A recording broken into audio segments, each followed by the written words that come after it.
ಈ ಮಳೆ ಚಳಿ ವಾತಾವರಣದಲ್ಲಿ ಸಂಜೆ ಕಾಫಿ ಟೀಯೊಂದಿಗೆ ಈ ರೀತಿ ಮೆಂತ್ಯ ಸೊಪ್ಪಿನ ಬೋಂಡ ಅದ್ಭುತವಾಗಿರುತ್ತೆ. ಕಡಲೆ ಹಿಟ್ಟು ಮೆಂತ್ಯ ಸೊಪ್ಪನ್ನು ಉಪಯೋಗಿಸಿ ಮಾಡುವಂಥ ಈ ಬೋಂಡ ಮುಟ್ಟಿದ್ರೆ ಒಳ್ಳೆ ಕಾಟನ್ ಥರ ಮೃದುವಾಗಿದ್ದು ಬಾಯಲ್ಲಿಟ್ಟರೆ ಹಾಗೆ ಕರಗೋಗುತ್ತೆ. ತಿನ್ನೋದಕ್ಕಂತೂ ಅಷ್ಟು ರುಚಿಯಾಗಿರುತ್ತೆ. ಇದನ್ನು ಹದವಾಗಿ ಮಾಡೋದು ಹೇಗೆ ಅಂತ ನೋಡೋಣ. ನಾನು ಆಶಾ, ನಿಮಗೆಲ್ಲರಿಗೂ ಅಡುಗೆ ಸಾಧನಕ್ಕೆ ಸ್ವಾಗತ. ಈ ಮೆಂತ್ಯ ಸೊಪ್ಪಿನ ಬೋಂಡಗೆ ಮೊದಲು ನಾನಿಲ್ಲಿ 2 ಕಪ್ಪಿನಷ್ಟು ಕಡಲೆ ಹಿಟ್ಟನ್ನು ತಗೊಳ್ತಾ ಇದ್ದೀನಿ. ಇದರಿಂದ ಸುಮಾರು ಒಂದು 15ರಿಂದ 20 ಬೋಂಡ ರೆಡಿಯಾಗುತ್ತೆ. ಈಗ ಆ ಕಡಲೆ ಹಿಟ್ಟಿಗೆ ಸ್ವಲ್ಪ ನೀರನ್ನ ಹಾಕ್ಕೊಂಡು ಇದನ್ನು ಒಂದು ರಿಬ್ಬನ್ ಹದಕ್ಕೆ ನಾವು ಕಲಸ್ಕೋಬೇಕಾಗುತ್ತೆ. ಒಂದೇ ಸಾರಿ ಜಾಸ್ತಿ ನೀರನ್ನ ಹಾಕಿಬಿಟ್ರೆ ಏನಾಗ್ಬಿಡುತ್ತೆ ಅಂದರೆ ಕಡಲೆ ಹಿಟ್ಟು ಗಂಟಾಗಿ ಆಮೇಲೆ ಕಲಿಸೋದು ಕಷ್ಟ ಆಗುತ್ತೆ. ಹಾಗಾಗಿ ಸ್ವಲ್ಪನೇ ನೀರನ್ನು ಹಾಕ್ಕೊಂಡು ಈ ರೀತಿ ಕೈ ಆಡಿಸ್ತಾ ರಿಬ್ಬನ್ ಹದ ಅಂದರೆ ಕೈನಲ್ಲಿ ಹಿಟ್ಟನ್ನು ಇಟ್ಕೊಂಡು ಮೇಲೆ ಎತ್ತಿದ್ರೆ ಈ ರೀತಿ ರಿಬ್ಬನ್ನಾಗಿ ಕೆಳಗಡೆ ಬೀಳಬೇಕು. ಆ ಹದದಲ್ಲಿ ಹಿಟ್ಟನ್ನು ನಾವು ರೆಡಿ ಮಾಡ್ಕೋಬೇಕಾಗತ್ತೆ. ಈಗ ನೋಡಿದರೆ ಹದವಾಗಿ ಹಿಟ್ಟು ರೆಡಿಯಾಗಿದೆ.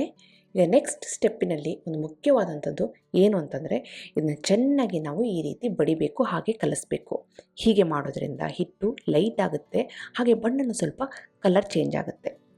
ಹೀಗೆ ಮಾಡಿ ನಾವು ಬೋಂಡ ಮಾಡಿದರೆ ಬೋಂಡ ತುಂಬಾ ಸಾಫ್ಟಾಗಿ ಬರುತ್ತೆ, ತಿನ್ನೋದಕ್ಕೆ ತುಂಬಾ ರುಚಿಯಾಗಿರುತ್ತೆ. ಈಗ ನೋಡಿದ್ರೆ ಹಿಟ್ಟಿನ ಕಲರು ಸಹ ಚೇಂಜ್ ಆಗಿದೆ, ಸ್ವಲ್ಪ ಲೈಟ್ ಆಗಿದೆ. ಇವಾಗ ಇದನ್ನ ಮುಚ್ಚಿಟ್ಬಿಟ್ಟು ಒಂದು 10 ನಿಮಿಷ ಹಾಗೆ ಇಡೋಣ.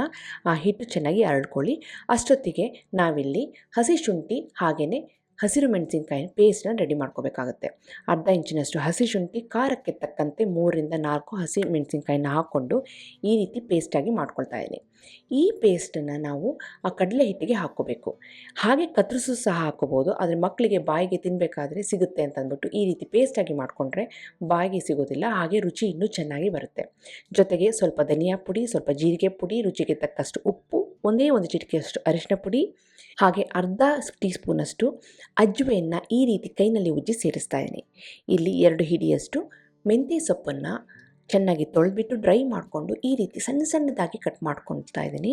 ಎಷ್ಟು ಸಣ್ಣದಾಗಿ ಕಟ್ ಮಾಡ್ಕೊಳ್ಳೋಕ್ಕೆ ಸಾಧ್ಯನೋ ಅಷ್ಟು ಸಣ್ಣದಾಗಿ ಕಟ್ ಮಾಡ್ಕೊಳ್ಳಿ. ಈ ಬೋಂಡ ತುಂಬ ರುಚಿಯಾಗಿ ಬರುತ್ತೆ, ನೋಡೋದಕ್ಕೂ ಸಹ ಚೆನ್ನಾಗಿರುತ್ತೆ.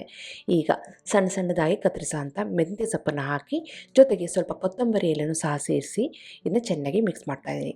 ಇದಕ್ಕೆ ಬೇಕು ಅಂದರೆ ನೀವು ಕೆಂಪು ಮೆಣಸಿನ ಪುಡಿನ ಸೇರಿಸ್ಬೋದು, ಆದರೆ ಕಲರ್ ಚೇಂಜ್ ಆಗೋಗ್ಬಿಡುತ್ತೆ. ಮೆಂತ್ಯ ಸೊಪ್ಪಿಗೆ ಹಸಿ ಮೆಣಸಿನ್ಕಾಯಿ ತುಂಬ ರುಚಿ ಕೊಡುತ್ತೆ, ಹಾಗಾಗಿ ಖಾರಕ್ಕೆ ಇಲ್ಲಿ ಹಸಿ ಮೆಣಸಿನ್ಕಾಯಿನ ಹಾಕಿ ನಾನು ರೆಡಿ ಮಾಡ್ಕೊಳ್ತಾ ಇದ್ದೀನಿ. ಎಲ್ಲ ಚೆನ್ನಾಗಿ ಕಲಸಾದ್ಮೇಲೆ ಒಂದೇ ಒಂದು ಚಿಟಿಕೆಯಷ್ಟು ಅಡುಗೆ ಸೋಡಾ ಹಾಕಿ ಅದರ ಮೇಲೆ ಒಂದು ಅರ್ಧ ನಿಂಬೆಹಣ್ಣಿನ ರಸನ ಸೇರಿಸ್ತಾ ಇದ್ದೀನಿ. ಹೀಗೆ ಮಾಡೋದ್ರಿಂದ ಬೋಂಡ ತುಂಬಾ ರುಚಿಯಾಗಿ ಬರುತ್ತೆ, ಹಾಗೆಯೇ ತುಂಬಾ ಸಾಫ್ಟಾಗಿ ಬರುತ್ತೆ. ಈಗ ನೋಡಿದರೆ ಚೆನ್ನಾಗಿ ಗುಳ್ಳೆ ಬಂದಿದೆ, ಯಾಕೆಂದರೆ ಬೇಕಿಂಗ್ ಸೋಡಾ ಮೇಲೆ ನಾನು ನಿಂಬೆಹಣ್ಣಿನ ರಸ ಹಾಕಿರೋದ್ರಿಂದ. ಈಗ ತಕ್ಷಣ ಇದನ್ನು ಚೆನ್ನಾಗಿ ಕಲಿಸ್ಬಿಟ್ಟು ಬಿಸಿ ಎಣ್ಣೆಯಲ್ಲಿ ಇದನ್ನ ಉಂಡೆಯಾಗಿ ಹಾಕೋದಷ್ಟೇ. ಒಂದು ಸಾರಿ ಅಡುಗೆ ಸೋಡಾ ಹಾಕಿದ ಮೇಲೆ ವೇಟ್ ಮಾಡಬಾರ್ದು. ಈಗ ಎಣ್ಣೆ ಬಿಸಿಯಾಗಿದೆ, ಫ್ಲೇಮ್ ಹೈನಲ್ಲೇ ಇದೆ. ಹೈ ಫ್ಲೇಮ್ನಲ್ಲಿ ಬಿಸಿಯಾಗಿರೋಂಥ ಎಣ್ಣೆಗೆ ನಿಮಗೆ ಈ ಬೋಂಡ ಯಾವ ಸೈಜ್ನಲ್ಲಿ ಬೇಕೋ ಆ ಸೈಜಿನಲ್ಲಿ ಬಿಟ್ಕೊಂಡು ಹೋಗೋದಷ್ಟೇ. ಸಣ್ಣದಾಗಾದರೂ ಮಾಡ್ಬೋದು, ಚೆನ್ನಾಗಿರುತ್ತೆ. ನಾನಿವತ್ತು ಸ್ವಲ್ಪ ಮೀಡಿಯಮ್ ಸೈಜ್ನಲ್ಲಿ ಬೋಂಡನ ರೆಡಿ ಮಾಡ್ಕೊಳ್ತಾ ಇದ್ದೀನಿ.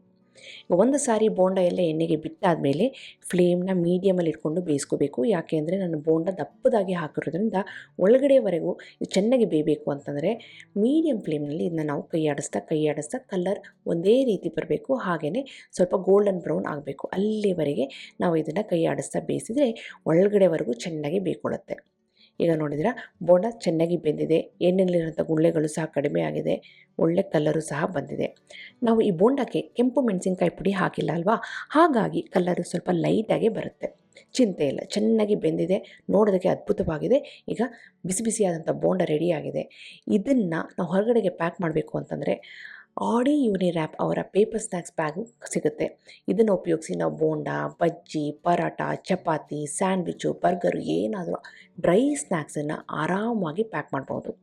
ಸುಲಭವಾಗಿ ಪ್ಯಾಕ್ ಮಾಡಿ ರೆಡಿ ಆಯಿತು. ಈ ಬೋಂಡನ ಹಾಗೇ ತಿನ್ಬೋದು, ಸಂಜೆ ಕಾಫಿ ಟೀ ಜೊತೆ ಎಂದು ಅದ್ಭುತವಾಗಿರುತ್ತೆ. ಇವತ್ತು ನಾನು ಮೆಂತ್ಯ ಸೊಪ್ಪನ್ನು ಹಾಕಿ ಮಾಡಿದ್ದೀನಿ. ಮೆಂತ್ಯ ಸೊಪ್ಪು ಬದಲು ನೀವು ಪಾಲಕನ್ನು ಸೇರಿಸ್ಬೋದು, ಸಬ್ಸಿಗೆ ಸೊಪ್ಪನ್ನು ಸೇರಿಸ್ಬೋದು, ನಿಮಗೆ ಯಾವ ಸೊಪ್ಪು ಇಷ್ಟನೋ ಅದನ್ನು ಹಾಕ್ಬೋದು. ಫ್ರೆಶ್ ಆಗಿರೋಂಥ ಮೆಂತ್ಯ ಸೊಪ್ಪು ಇಲ್ಲ ಅಂದರೆ ಪರವಾಗಿಲ್ಲ, ಕಸೂರಿ ಮೇಥಿ ಅಂತ ಇರುತ್ತೆ ನೋಡಿ, ಅದನ್ನು ಬಿಸಿನೀರಿನಲ್ಲಿ ನೆನೆಸಿ ಅದನ್ನು ಸಹ ಹಾಕಿ ನಾವು ಮಾಡ್ಕೋಬಹುದು. ನಿಮಗೆಲ್ಲ ಈ ರೆಸಿಪಿ ಇಷ್ಟ ಆಗಿದೆ ಅಂತ ಅಂದ್ಕೊಂಡಿದ್ದೀನಿ. ಖಂಡಿತವಾಗ್ಲೂ ಮಾಡಿ ಹೇಗೆ ಬಂತು ಅಂತ ನಾನು ಕಮೆಂಟ್ ಸೆಕ್ಷನ್ ದಯವಿಟ್ಟು ತಿಳಿಸಿ. ಹಾಗೆ ನೀವು ಇನ್ನು ಅಡುಗೆ ಸಾಧನಕ್ಕೆ ಸಬ್ಸ್ಕ್ರೈಬ್ ಆಗಿಲ್ಲ ಅಂದರೆ ತಡ ಯಾಕೆ, ಈಗಲೇ ಸಬ್ಸ್ಕ್ರೈಬ್ ಆಗಿ ಪಕ್ಕದಲ್ಲಿರುವ ಬೆಲ್ ಬಟನ್ ಕೂಡ ಟಚ್ ಮಾಡಿ. ನಿಮಗೆ ವಿಡಿಯೋ ಇಷ್ಟ ಆಯಿತು ಅಂದರೆ ಲೈಕ್ ಬಟನ್ನ ಕ್ಲಿಕ್ ಮಾಡಿ, ಫ್ರೆಂಡ್ಸ್ ಆ್ಯಂಡ್ ಫ್ಯಾಮಿಲಿ ಜೊತೆ ಶೇರ್ ಮಾಡಿ, ವಾಟ್ಸಪ್ಪಲ್ಲಿ ಶೇರ್ ಮಾಡಿ. ಮತ್ತೊಂದು ಇಂಟ್ರೆಸ್ಟಿಂಗ್ ರೆಸಿಪಿಯೊಂದಿಗೆ ಭೇಟಿ ಆಗ್ತೇನೆ. ಎಲ್ಲರಿಗೂ thank you, bye, see you.